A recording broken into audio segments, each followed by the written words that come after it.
Dans le village éloigné de Banoba vivait une femme nommée Anaya. Elle était une ravissante vendeuse de nourriture et ses talents culinaires étaient reconnus comme les meilleurs de tout le village. Tout le monde l'appelait Anaya la cuisinière, car ses plats étaient si délicieux que des gens venaient de loin pour y goûter. Chaque jour, Anaya installait son étal, préparait ses mets et les villageois se régalaient de sa cuisine. Anaya était d'une grande bonté et les habitants de Banoba l'adoraient.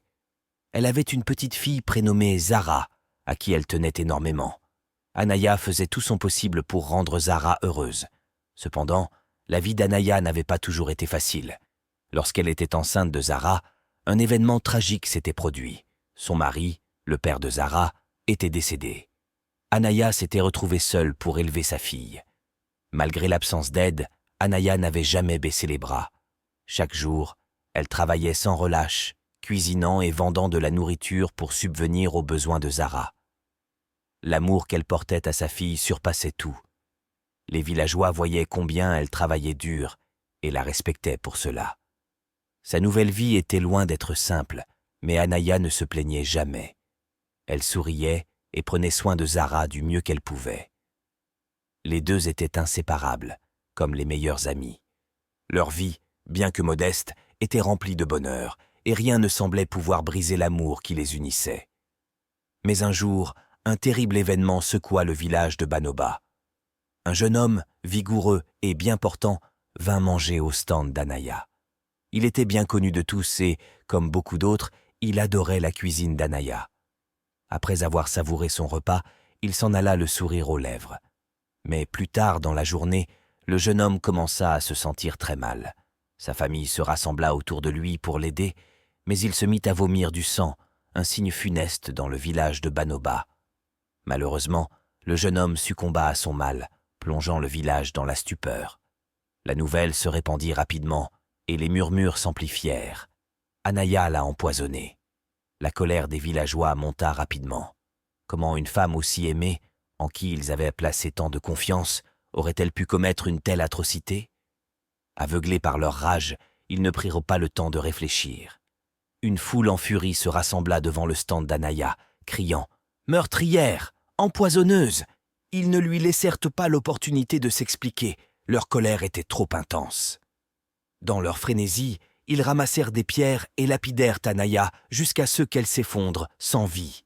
Zara, qui n'avait que 10 ans, assista à toute la scène. Elle pleura, implora, mais personne ne l'écouta. Sa mère, la seule famille qu'elle connaissait, avait disparu. Anaya, la femme bienveillante qui nourrissait tout le village, n'était plus là, laissant Zara seule dans ce monde. Après la mort d'Anaya, Zara se retrouva orpheline. Les villageois, ne sachant que faire d'elle, décidèrent de l'envoyer dans un village voisin, où vivait son oncle, Kojo. Kojo, un homme généreux, fut profondément attristé en apprenant la tragédie d'Anaya. Il accueillit Zara à bras ouverts et sa famille la traita comme l'une des leurs. Bien que la tristesse de perdre sa mère pesât toujours lourd sur le cœur de Zara, la chaleur et la gentillesse de son oncle et de sa famille commencèrent peu à peu à l'apaiser. Il lui offrait de l'amour, de la nourriture et un foyer où elle se sentait en sécurité. Kojo et sa famille lui rappelaient sans cesse qu'elle faisait partie intégrante de leur famille. Avec le temps, la douleur de Zara s'atténua légèrement. Elle aidait sa tante dans les tâches domestiques et jouait avec ses cousins, retrouvant peu à peu le sourire. Même si le vide laissé par sa mère ne se comblait jamais totalement, Zara était reconnaissante envers son oncle et sa nouvelle famille pour l'amour et le réconfort qu'ils lui offraient. Les années passèrent et Zara grandit. À l'âge de 18 ans, son oncle Kojo, désormais plus âgé, la voyait devenir une jeune femme accomplie. Mais il savait qu'elle devait connaître la vérité sur ce qui s'était réellement passé avec sa mère. Un jour, il l'appela pour une conversation sérieuse. Il la regarda avec tristesse et dit « Zara, il y a quelque chose que tu dois savoir sur ta mère. » Zara écouta attentivement tandis que son oncle lui révélait l'histoire tragique. Il lui raconta comment un jeune homme était mort après avoir mangé la nourriture de sa mère, comment les villageois avaient cru qu'Anaya l'avait empoisonné, et comment, dans leur furie aveugle, Il l'avait condamnée sans même lui laisser une chance de se défendre. Le cœur de Zara se serra. Elle s'était toujours demandé ce qui était arrivé à sa mère, et maintenant qu'elle connaissait la vérité, une profonde tristesse l'envahit. Les larmes coulèrent sur ses joues alors qu'elle réalisait à quel point tout cela était injuste. Sa mère, Anaya, si aimée et bienveillante, avait été victime d'une mort cruelle. L'oncle Kojo posa une main réconfortante sur son épaule et murmura « Ta mère n'était pas mauvaise, Zara. C'était un terrible malentendu. Les villageois ne l'ont pas écoutée, aveuglés par leur colère. » Zara pleura, mais en même temps, un sentiment de soulagement l'envahit. Même si la vérité était douloureuse, elle était reconnaissante que son oncle lui ait enfin révélé ce qui s'était réellement passé. Sa mère lui manquait plus que jamais, mais comprendre la vérité lui apportait une certaine paix intérieure. Peu de temps après cette révélation, une autre tragédie frappa. Son oncle Kojo, qui avait été si aimant et attentionné avec elle, décéda à son tour. Le cœur de Zara se brisa une nouvelle fois. Elle avait déjà perdu sa mère, et maintenant elle devait affronter la perte de son oncle. Après les funérailles, ses cousins la firent asseoir pour une conversation difficile. « Tu es grande maintenant, » lui dirent-ils. « Tu dois tracer ton propre chemin. Nous ne pouvons plus nous occuper de toi. » Choquée et dévastée, Zara se retrouva une fois de plus seule dans ce monde. N'ayant nulle part où aller, elle pensa à sa mère et au village de Banoba, là où tout avait commencé. Elle se souvint de la manière dont sa mère y avait été appréciée avant que les choses ne tournent mal. Peut-être que les villageois avaient depuis pardonné, se dit-elle. Peut-être serait-elle acceptée si elle revenait. Prenant une décision courageuse, Zara fit ses bagages et retourna à Banoba, décidée à reconstruire une nouvelle vie. Elle espérait que les villageois l'accepteraient pour ce qu'elle était, et non comme la fille d'Anaya. Si elle pouvait leur montrer ses talents culinaires, comme sa mère avant elle, peut-être gagnerait-elle leur confiance. Le cœur plein d'espoir, Zara s'installa dans le village et ouvrit son propre stand de nourriture. Chaque matin, elle se levait à l'aube, comme sa mère le faisait, pour préparer les plats les plus savoureux qu'elle savait faire.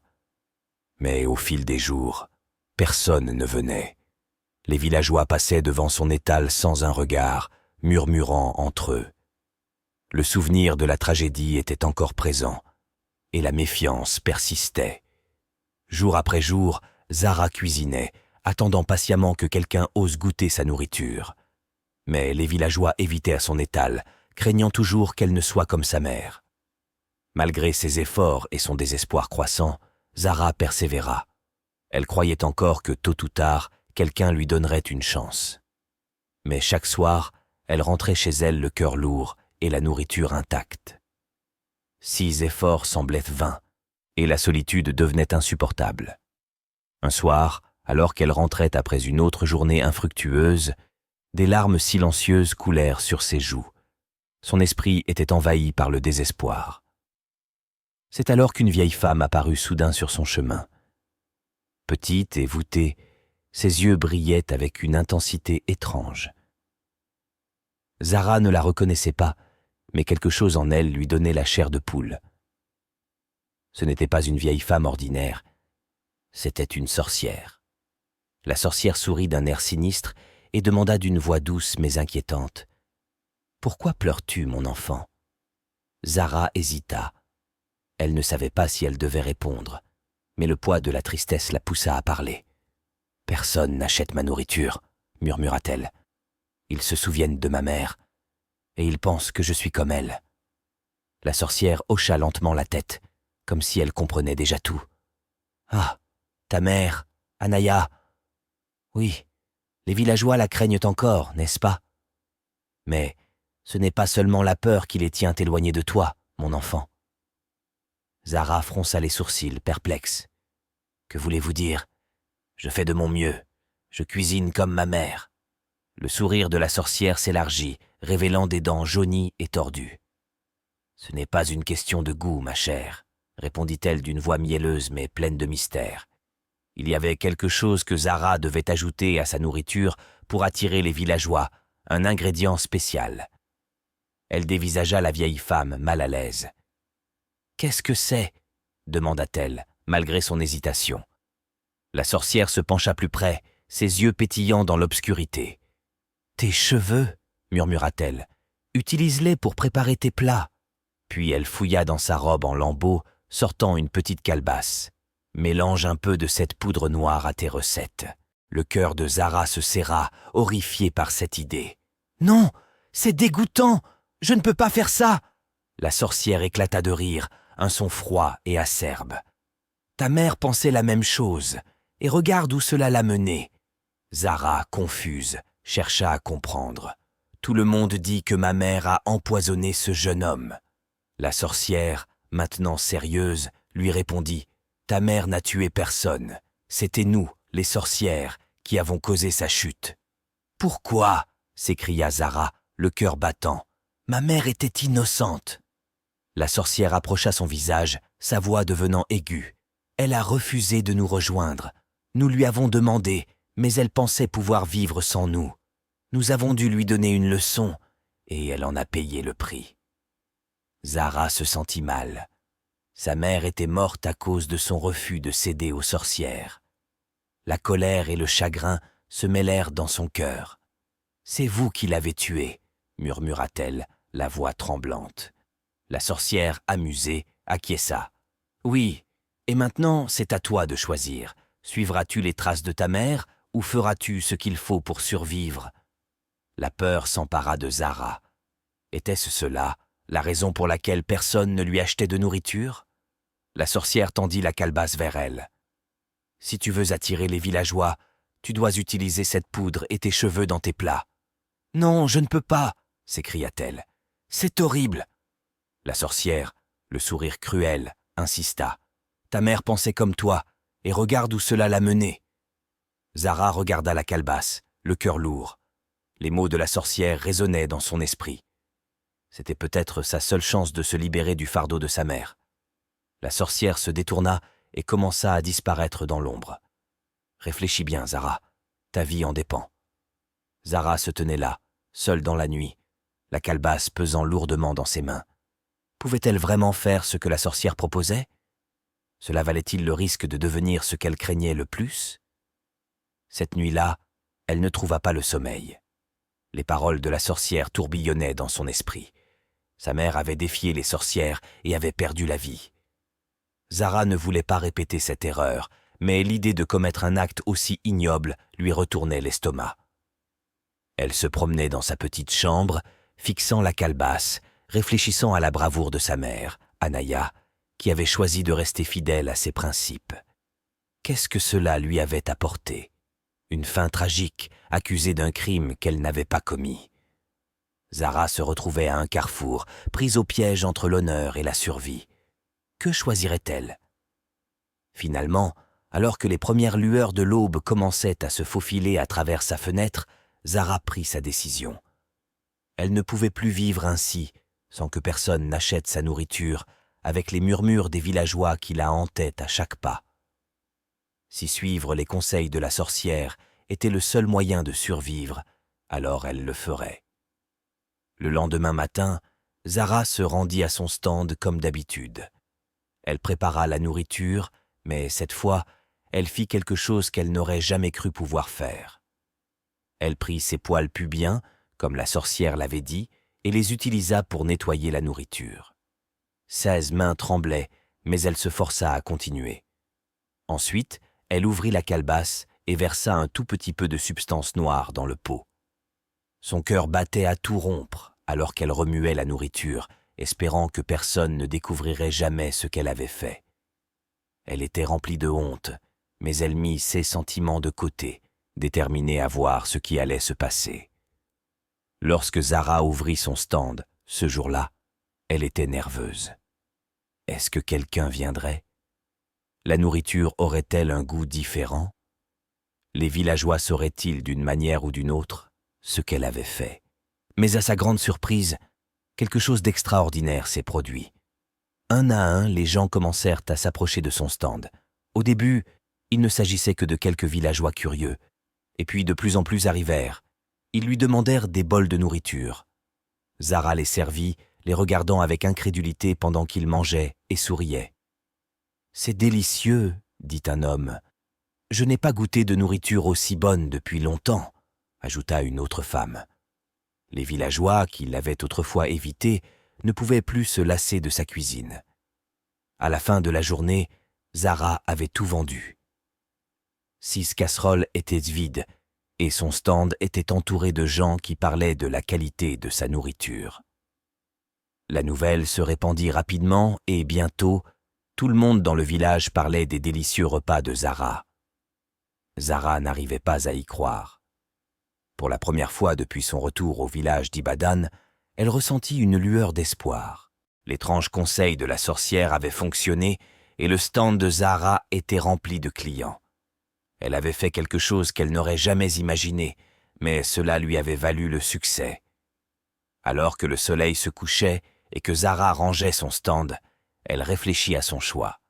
Elle ne se sentait pas fière de ce qu'elle avait fait, mais pour la première fois depuis longtemps, elle ne se sentait pas impuissante. Les villageois adoraient sa nourriture, et elle avait enfin trouvé un moyen de survivre. Au fil du temps, le stand de nourriture de Zara devint plus populaire.